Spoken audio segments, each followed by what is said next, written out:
India's space revolution has silently achieved another major feat. Agnikul Cosmos, a private space firm based out of Chennai, has announced the successful firing of India's first electric motor-driven semi-cryogenic engine.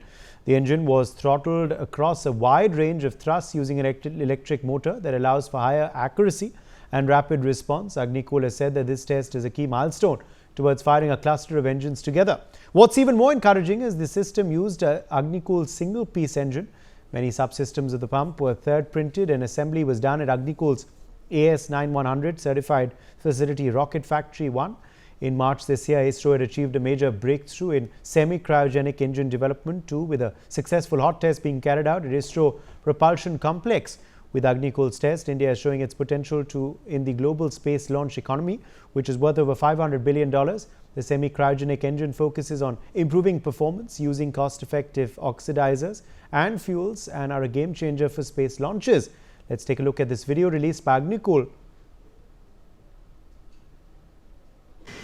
The operator open WP313, open WP324, initial sequence.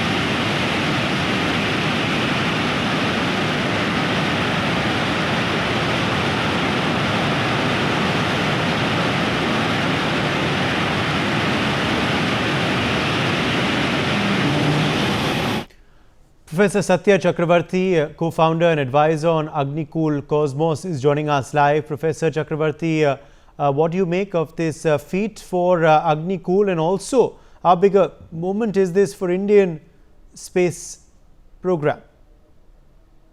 Thank you for having me. I suppose I'm audible.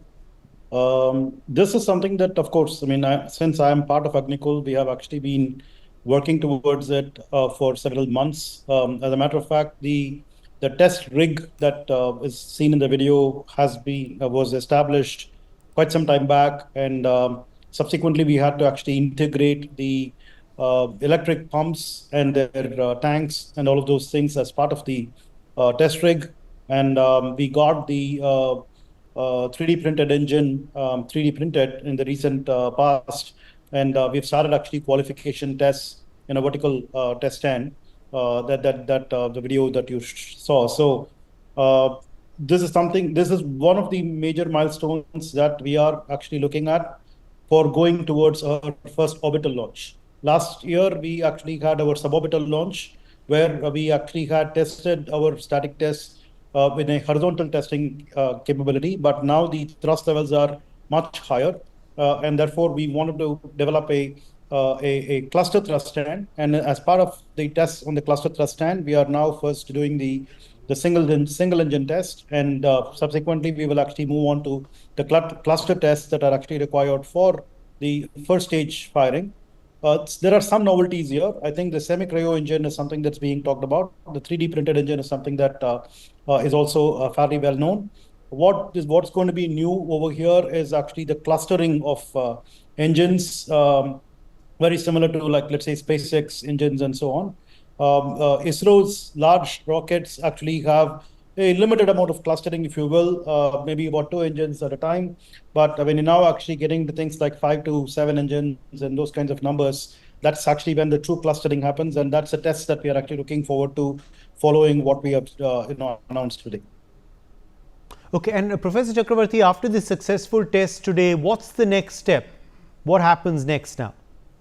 Yeah, so nothing actually stops with just one test. So there are lots of parameters to be varied. So we will be doing multiple tests of the same kind in order to be able to get different pressures and the different mixture ratios and all of those things. What we successfully did today is actually to be able to throttle with an electric motor. That's actually a first of its kind in the country, and maybe one of the few of its kind in the world as we speak.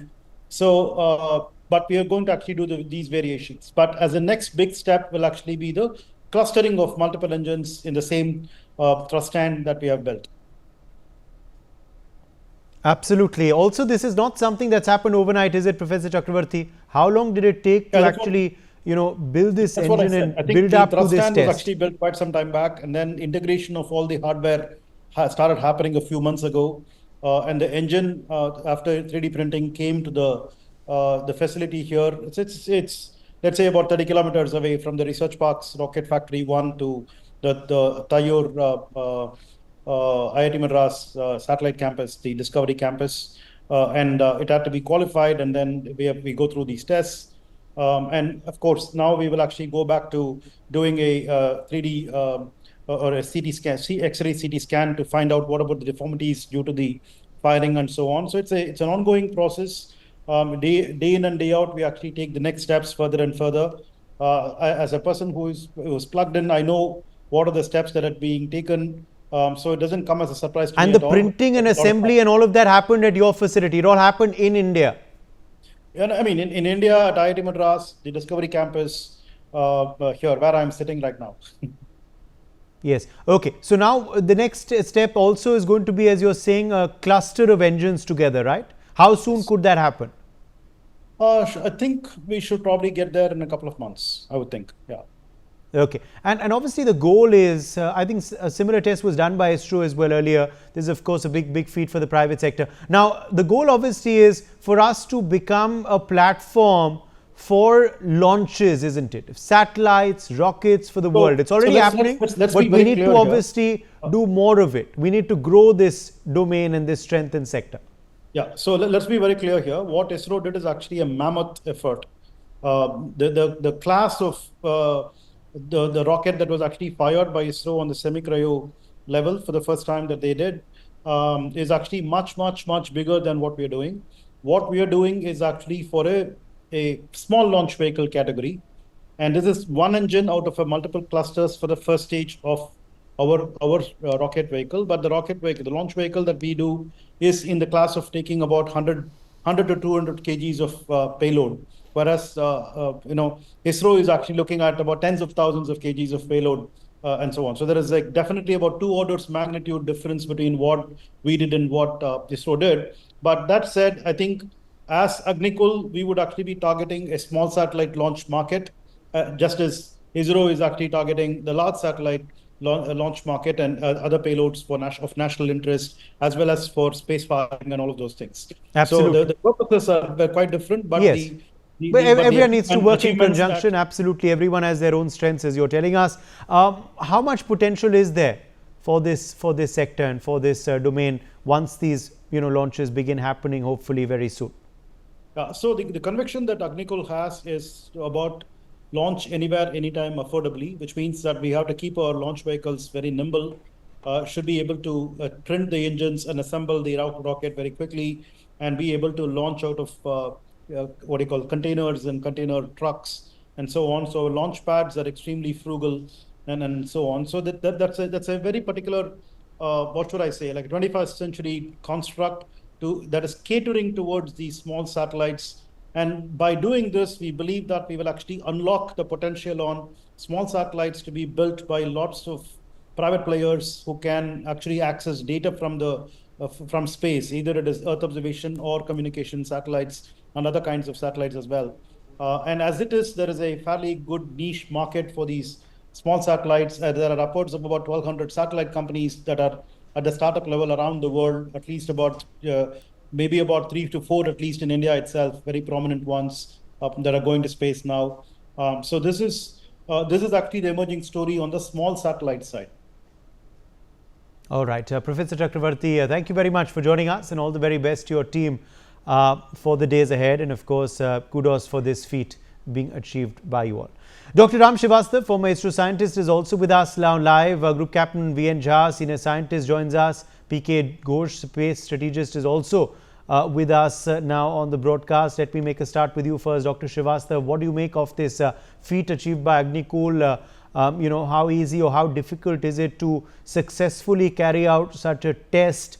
What do you make of it? First of all, I would like to congratulate Mr. Chakravarti and his team because this is going to be a new era in space science. Under the scheme of our government, the Atmanirbhar Bharat, the private involvement of space science, this is going to be a wonderful achievement. This company, Agnikul Cosmos, was formed in 2017 as far as the information is with me. And the founder was Mr. Srinath Ravichandran. And now the team is now enlarging. And it is in joint collaboration with the IIT Chennai. And nowadays it has got a funding of $23.7 million. It's sufficiently good enough to start with this achievement. The patent which they have achieved is really wonderful because it will have a lot of application in future, particularly in the defense science. This will have enormous applications. One can imagine. Undoubtedly, as we know, that America has taken Golden Dome project, where they are going to launch more than 1,200 low orbit satellites, and they will keep missiles in the space so that anybody who is targeting America with drone or missiles or any other thing, it can be checked there itself. Now, this is going to be a very big challenge. In view of that, that is the use of your 3D printer and the miniature device of the satellite, multiple applications, sending in different orbit, the number of satellites, this is going to be a great goal. And I wish all success and congratulate the entire team of Agnikul Cosmos, and I am very much sure that that day is not too far when their goal will be achieved. I must congratulate them again. Thank you. All right, let me in fact also take that to Group Captain Jha. Group Captain Jha, your quick comment on this feat achieved by Agnikul, what you made of this test, what its ramifications really are for the sector as a whole. Well, the compliments to the Agnikul Cosmos. It's a good achievement, I would say. But I'll stick rather to the subject of the electric motors. It's a very good thing, and it is not a new concept that something is being developed now. It has been for a very long time. What happens when you have either the solid fuel or the liquid fuel or the cryogenic, the amount of thrust generated is usually uniform. You only have the option to cut it off or switch it on at times, but the thrust remains usually identical. What happens here in this electric motor is that you can throttle. You can keep at 25%, 30%, 50%, 75%, 90%, or you can go to 100%. So amount of thrust that is required, that you can regulate by yourself. It has got its own advantage. However, when either you mentioned or Mr. Satya mentioned that it is similar to the lines of SpaceX, I'll be slightly careful in saying that SpaceX, like their Starship, has got 32 motors. And even if 4 or 5 or 6 doesn't lit up or doesn't work, that we have seen it happening, thrust is by and large maintained. They are able to continue going up. But in a smaller rocket, if you have got 2 or 3 engines, and if one doesn't work, then you don't get the thrust. I'm not very sure whether he would like to send the entire rocket, the SLV, from here on the electric motor. Usually these electric motors are very useful placed within the satellite. When we place the satellite into the LEO, especially LEO, then over a time there's a decay in the velocity. And when that decay in the velocity happens, satellite tends to fall lower in the orbit. So to boost it up, you accelerate, you burn the motor, and you bring it back to the desired orbit where it was there. So this is one of the greatest things that is required for the satellite to be maintained in the same orbit over a longer period of time. Not that it is not happening. All the satellites that is in the LEO right now have that provisions. to boost it their velocity and bring it back to the original injected orbit. But here what happens? If you have a choice to regulate the thrust, then it is much more beneficial. You are much less likely to warm up your engine. You can regulate the entire thing in the way that you want. Not that if it is say 10 point or usually 4.8 kilo newtons is the one what usually they generate, most of them. But in case if you have a throttle, if you've got an electric engine, you intend to generate only a small amount of thrust, and that you can generate for a desired seconds of the period that is there. So compliments. It's a very good step, and I'm happy that he has got it patented. I mean, Agnikul had earlier also, I think it was 2022, just about 3 years back, that they had tried a similar thing with the semi-cryogenic engine setup with the liquid oxygen, but with the ATF, they had tried it up there. So everything in the space that is new is always praiseworthy, and these many people who are in the private agency and they have dared to dream a big. It is a giant step for them, and this may be it's a good invention. Maybe that some other companies also either borrow or hire or purchase this particular type of engine from Agnikul. So it has got a bright future towards. I only wish Professor Satya a very good luck in the future, and wish you many more feat like this. This is surely something new that ISRO is usually not having such sort of approach. This is a new approach in that area, though technology is not new. He might have adapted a new thought process of having a slightly modified technology, what has been there for the decades. So compliments all the way. PK Ghosh, what is your take on what makes this, this test result success unique? What makes it important for this sector in India? What makes it important for the future of this sector in India? PK Ghosh. Yeah, thank you.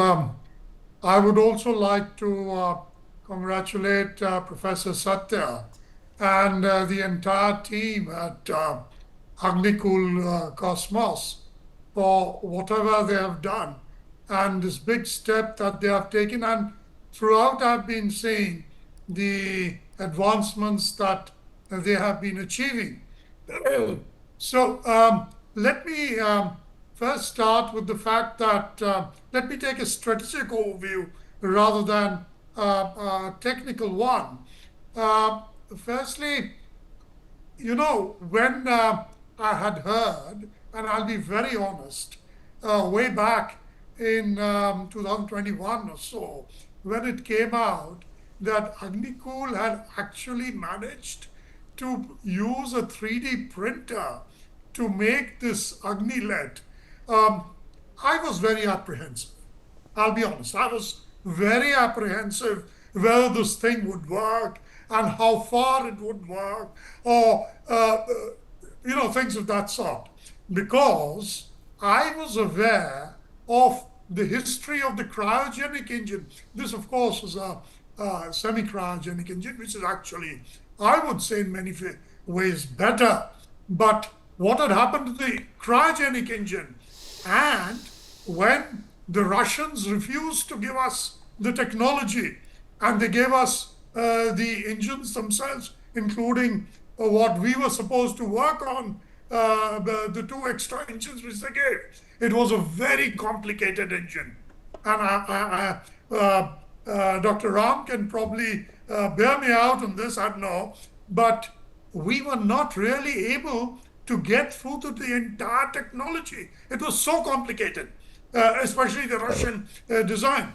So when Agnikul came up and they said, oh my God, look, we have made a 3D printer usage of Agni-lead, I was apprehensive, but then over time, I think they have proved themselves, and this is just one step. Of course, if their Agni-Ban is going to be two-stage, and as Professor mentioned, this is the first stage where the cluster engines are going to be there.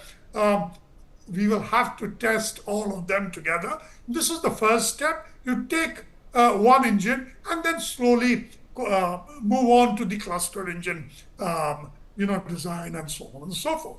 So that's, I think, good. Now, I would also like to mention, as I said, that this is the way forward. You see, small satellites, and Agnilet has got a capability of, I think, from 30 to some say 100, 200, Professor Satya might correct me on this, right up to 200 to 300, in fact. Now, this is up to 700 kilometers in orbit and with fair amount of inclination. So this is the way of the future, because most of the numbers that are going to come, most of the space economy, one aspect is going to be the small satellite, and sending satellites beyond that. Of course, they are going to be there. ISRO is going to do it. Unfortunately, the last launch didn't work out well, but that's okay. That's 1,700 kg satellite, 1,695 or so. So there'll be lesser number. The maximum number is going to be, because universities, colleges, and what have you, I might decide to have a satellite over there at my name. And, it's going to be a small one. So this is the way of the future. And I think Agnikul is really going on this way. And ISRO has realized that. That's why we have in space. That's why we are encouraging these people. Otherwise, why should we encourage them? Earlier, if you remember, and I'm talking of the mindset, it is everything is classified. Nothing is going to go out. Oh my God, private companies, never tell them anything. But now we have realized that the way forward is through public and private participation. It is through getting all the private companies, especially startups like this, and there are so many of them, and Agnikul is obviously one of the better ones. Yes. And so. No, that's a good point. That's a good point. Dr. Srivastava, let me take that to you now on where we go from here. Where we go from here, reportedly now, of course, multiple such engines are going to be tested, together as a cluster. The aim, of course, being, to become a launch platform for countries for their satellites, rockets moving forward. How much potential is there for this to further aid our space economy? Dr. Ram Srivastava, are you there with us? Yeah, I can Okay, hear that you. question is for you. Yes, go ahead. First of all, I would like to congratulate and say best of luck to Agnikul family. And here I am visualizing the day when Agnikul technique will be utilized in our defense. Particularly nowadays, the era last time we have seen in Operation Sindoor, our enemy was sending thousands of drones to our country. So our Akash Tir was very, very successful. But still, if this technology is used in designing the Akash Tir in a much modified way, I'm sure the future of our country, as far as the defense is concerned, is very safe. At present, the data with me regarding these first test is it is capable of throwing 300 kg of your satellite weight up to 700 kilometer in the space. It's a good start. It's a good goal, and I'm sure you will achieve it. As far as the logarithm which you have developed, oh, wonderful! The software is wonderful. Undoubtedly, in simulation, it has proved to be the best, and I'm sure the future tests are going to be very successful, and this will develop a new era. As far as Mr. Ghosh has told, one thing, ISRO. Yes.